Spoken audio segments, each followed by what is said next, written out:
Hello students. इस lecture में हम लोग डिस्कस करेंगे energy band for N type.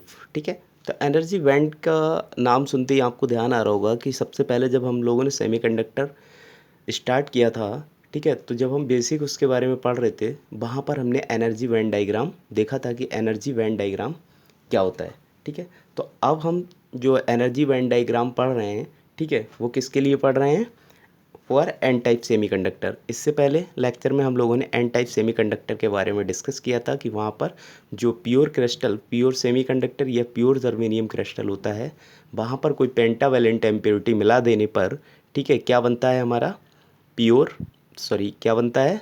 N type semiconductor बनता है। कौन सी इम्प्योरिटी मिला देने पर? पेंटावैलेंट इम्प्योरिटी मिला देने पर। पेंटावैलेंट इम्प्योरिटी का मतलब जिसकी आउटर मोस्ट सेल में 5 इलेक्ट्रॉन्स होते थे, जैसे कि नाइट्रोजन फैमिली। ठीक है, नाइट्रोजन, फास्फोरस, एंटीमनी, आर्सेनिक। ठीक है, लेकिन वो इम्प्योरिटी एटम लेते हैं जो क्रिस्टल के एटम्स के लगभग उसका साइज कैसा हो? बराबर हो। ठीक है, उस इम्प्योरिटी एटम को हम उस प्योर क्रिस्टल के अंदर मिलाते हैं। ठीक है, तो वहाँ पे हमने देखा कि क्या होता था, वैलेंस इलेक्ट्रॉन। ठीक है, तो वैलेंस इलेक्ट्रॉन में ही वहाँ पर जब हमने देखा कि एक इलेक्ट्रॉन क्या रह जाता था? फ्री रह जाता था। ठीक है, उसको थोड़ी सी एनर्जी यानी कि आयोनाइजेशन एनर्जी की बात करें तो थोड़ी सी एनर्जी यानी कि आयोनाइजेशन एनर्जी जो हमने देखा था सिलिकॉन एटम के लिए कितनी थी? 0.05 इलेक्ट्रॉन वोल्ट, और जर्मेनियम के लिए कितनी थी? 0.01 इलेक्ट्रॉन वोल्ट। तो इतनी एनर्जी देने पर वो फ्री इलेक्ट्रॉन क्या करता था? वैलेंस बैंड से कूद के कहाँ चला जाता था? कंडक्शन बैंड में। तो ऑलरेडी अब जैसे कि एक सिंगल एटम की बात करी हम लोगों ने, ठीक है, कि 10⁸ जर्मेनियम क्रिस्टल में एक इम्प्योरिटी एटम मिला देने पर उसकी इलेक्ट्रिकल कंडक्टिविटी कितनी? 16 गुनी इंक्रीज हो जाती थी। ठीक है, तो ऐसे क्रिस्टल है, क्रिस्टल में लाखों करोड़ों एटम्स होते हैं। ठीक है, तो लाखों करोड़ों अरबों एटम्स में क्या है? बहुत सारे क्या होंगे?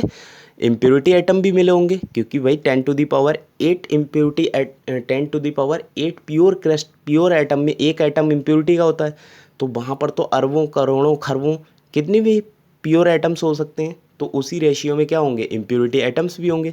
यानी कि एक इम्प्योरिटी एटम में एक फ्री इलेक्ट्रॉन मिलता था, ठीक है, वैलेंस बैंड के अंदर। तो ऐसे बहुत सारे क्या हैं? इम्प्योरिटी एटम हैं, यानी कि बहुत सारे इलेक्ट्रॉन्स जो हैं वो कहाँ से मिलेंगे हमें? तो यहाँ पर हमने देखा कि ये हमारे पास एनर्जी बैंड डायग्राम है, जहाँ पर दो बैंड हैं, एक जिसको हम बोलते हैं वैलेंस बैंड, और ये कंडक्शन बैंड। वैलेंस बैंड हमेशा जो है कंडक्शन बैंड के नीचे होता है। ठीक है, तो ये ऑलवेज कहाँ होगा? वैलेंस बैंड नीचे। यानी कि इसको अगर हम कह दें तो ये कौन सा है? Valence band. ये कौन है? Valence band. और ये कंडक्शन बैंड। ठीक है, तो इलेक्ट्रिकल कंडक्ट कराने में कौन से इलेक्ट्रॉन भाग लेते हैं? जो कंडक्शन बैंड के अंदर होते हैं। तो यहाँ पर वैलेंस बैंड में बहुत सारे इलेक्ट्रॉन्स थे जब हमने पेंटावैलेंट इम्प्योरिटी एटम को मिलाया था। यहाँ पे क्या होंगे? बहुत सारे इलेक्ट्रॉन्स होंगे। बट वहाँ पर क्या होता था? यहाँ पर एक डोनर एटम, डोनर लेवल होता है। ठीक है, ये क्या है? कंडक्शन बैंड के बहुत नियर एक क्या होता है? डोनर लेवल होता है। ठीक है, ये क्या है? Donor level. इसको हम लोग बोलते हैं डोनर लेवल। क्योंकि ये क्या करता है? Donor level. डोनर लेवल क्यों कह रहे हैं हम लोग? डोनर लेवल इसलिए कह रहे हैं क्योंकि यहाँ पर जो इलेक्ट्रॉन है प्योर क्रिस्टल के अंदर वो क्या है? फ्री है। ठीक है, वो क्या करता है? डोनेट करता है। वो क्या करता है? डोनेट करता है। ठीक है, तो ये यहाँ से यहाँ डोनर लेवल तक जो है वो फ्री इलेक्ट्रॉन बहुत ईजिली पहुँच जाता है। यहाँ कंडक्शन बैलेंस बैंड से डोनर लेवल तक जो इलेक्ट्रॉन है, फ्री इलेक्ट्रॉन, वो आज ईजिली पहुँच जाता है। तो अगर हम इसमें बात कर रहे हैं किसकी? सिलिकॉन या जर्मेनियम एटम की, तो सिलिकॉन एटम के लिए अगर बात कर रहे हैं तो यहाँ पर जो एनर्जी देनी पड़ेगी इलेक्ट्रॉन को वो कितनी होगी? 0.05 इलेक्ट्रॉन वोल्ट। इतनी एनर्जी गेन करेगा और वो जंप कर जाएगा। जंप करके कहाँ पहुँच जाएगा? कंडक्शन बैंड के अंदर। तो ऐसे बहुत सारे इलेक्ट्रॉन्स हमें कहाँ मिलेंगे? कंडक्शन बैंड के अंदर मिलेंगे। ठीक है, और अगर उसको थोड़ा सा थर्मली जनरेटेड किया जाए, मतलब एट अ रूम टेम्परेचर, तो वहाँ से कोवैलेंट बॉन्ड ब्रेक होंगे। ये हम लोगों ने इंट्रिंसिक सेमीकंडक्टर में देखा था। अगर हम थोड़ा सा टेम्परेचर इंक्रीज करें तो वहाँ से क्या होगा, एक एक करके कोवैलेंट बॉन्ड ब्रेक होगा। तो कोवैलेंट बॉन्ड ब्रेक होने से भी हमें इलेक्ट्रॉन्स कहाँ जाएंगे, मिलेंगे, कंडक्शन बैंड के अंदर। तो यहाँ एक इलेक्ट्रॉन, ये इलेक्ट्रॉन किससे आए थे, डोनर एटम से, ठीक है। और ये वाला जो इलेक्ट्रॉन है ये कहाँ से आया था, थर्मली जनरेट करने पर, ठीक है। यानी कि कोवैलेंट ब्रेक होने से, कोवैलेंट बॉन्ड ब्रेक होने से ये इलेक्ट्रॉन हमें कहाँ मिला, कंडक्शन बैंड के अंदर। तो इस तरीके से हम लोग देखते हैं कि यहाँ कंडक्शन बैंड के अंदर बहुत सारे इलेक्ट्रॉन्स प्रेजेंट होते हैं, ठीक है। और इन दोनों के जो बीच का गैप है, इस गैप को हम लोग क्या कहते हैं, एनर्जी गैप या फॉरवर्डन एनर्जी गैप, जिसकी वैल्यू सिलिकॉन एटम के लिए कितनी होती है, 1.1 इलेक्ट्रॉन वोल्ट। तो अब देखो यहाँ डोनर लेवल है, इलेक्ट्रॉन, ये कंडक्शन बैंड वाले इलेक्ट्रॉन एन टाइम में यहाँ इस डोनर लेवल तक ईजिली पहुँच जाते हैं, ठीक है, विदाउट किसी एक्सटर्नल एनर्जी के। तो यहाँ डोनर लेवल में एटम क्या होते हैं, प्रेजेंट होते हैं, उनकी थोड़ी सी एनर्जी दी और वो कंडक्शन बैंड में ईजिली पहुँच जाते हैं। बट जिस समय हमारे पास प्योर सेमीकंडक्टर मटेरियल था, उस समय हमें कितनी, यहाँ से बैलेंस बैंड से इलेक्ट्रॉन को कंडक्शन बैंड में पहुँचाने के लिए कितनी एनर्जी देनी होती थी, 1.1 इलेक्ट्रॉन वोल्ट, ठीक है। कितनी एनर्जी देनी होती थी, 1.1 इलेक्ट्रॉन वोल्ट। और अब कितनी देनी हो रही है, इम्प्योरिटी आइटम ऐड कराने के बाद 0.05 इलेक्ट्रॉन वोल्ट, ठीक है। तो इस तरीके से ईजिली कंडक्शन बैंड में बहुत सारे इलेक्ट्रॉन्स मिल जाएंगे हमें, और जो क्या करते हैं, इलेक्ट्रिकल कंडक्ट कराते हैं, ठीक है, या इलेक्ट्रिसिटी कंडक्ट कराते हैं। यहाँ पर अब जो हम कह रहे हैं कि ये वाला जो इलेक्ट्रॉन मिलेगा, वो इलेक्ट्रॉन किसकी वजह से मिलेगा, जब इसको हम सेमीकंडक्टर क्रिस्टल को थर्मली जनरेट करेंगे, यानी कि रूम टेम्परेचर पर, ठीक है। ये कोवैलेंट बॉन्ड ब्रेक होगा और यहाँ पर कंडक्शन बैंड में एक इलेक्ट्रॉन आ जाएगा।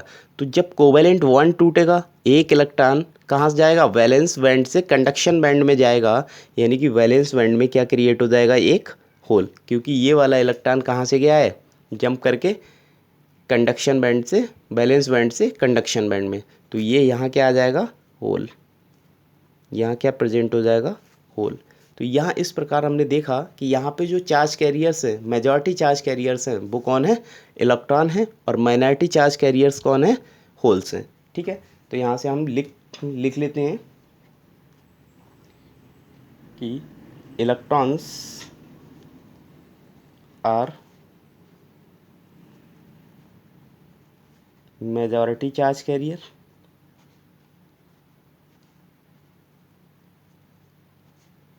and holes are minority charge carriers,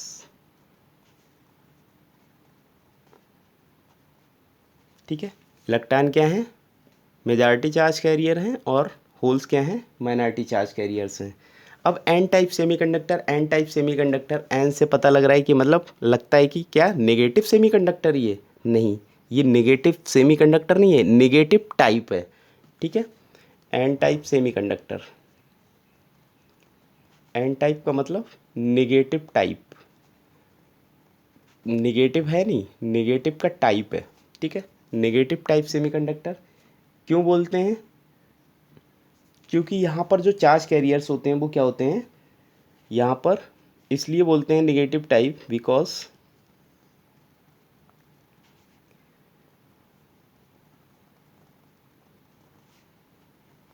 majority charge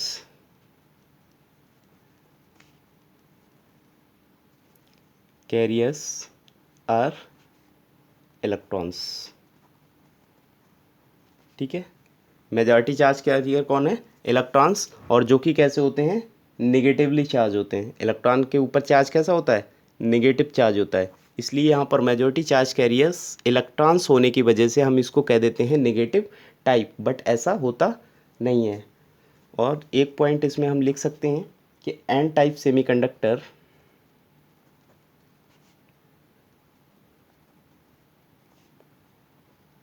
N type semiconductor are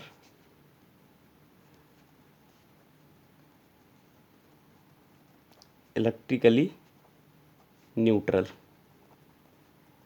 ये इलेक्ट्रिकली न्यूट्रल होता है, क्योंकि जब पेंटावैलेंट इम्प्योरिटी हम एटम उसमें मिलाते हैं तो pentavalent impurity brings one extra electron, ठीक है। तो पेंटावैलेंट इम्प्योरिटी क्या करती है, हमें एक इलेक्ट्रॉन जो है एक्स्ट्रा देती है, but it also brings one extra proton. तो जब पेंटावैलेंट इम्प्योरिटी आती है तो क्योंकि हम जानते हैं कि हर एक एटम में जितने इलेक्ट्रॉन्स होते हैं उतने ही प्रोटॉन्स होते हैं, अगर वो आयनिक एटम नहीं है तो, ठीक है।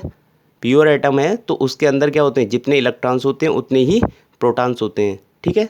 तो N type semiconductor are electrically neutral. ये कैसा होता है, इलेक्ट्रिकली न्यूट्रल होता है, ठीक है। तो हमने देखा यहाँ पर जो इलेक्ट्रिसिटी कंडक्ट कराते हैं, ठीक है, तो उसमें से मेजॉरिटी चार्ज कैरियर्स क्या होते हैं, इलेक्ट्रॉन्स, जिनकी वजह से क्या होता है, इलेक्ट्रिकली कंडक्शन होता है, ठीक है। इलेक्ट्रिक कंडक्ट होता है, ठीक है। इस प्रकार से हमने देखा कि energy band for N type का एनर्जी बैंड डायग्राम क्या होता है और कैसे हम एनर्जी बैंड डायग्राम के थ्रू समझ सकते हैं। ओके।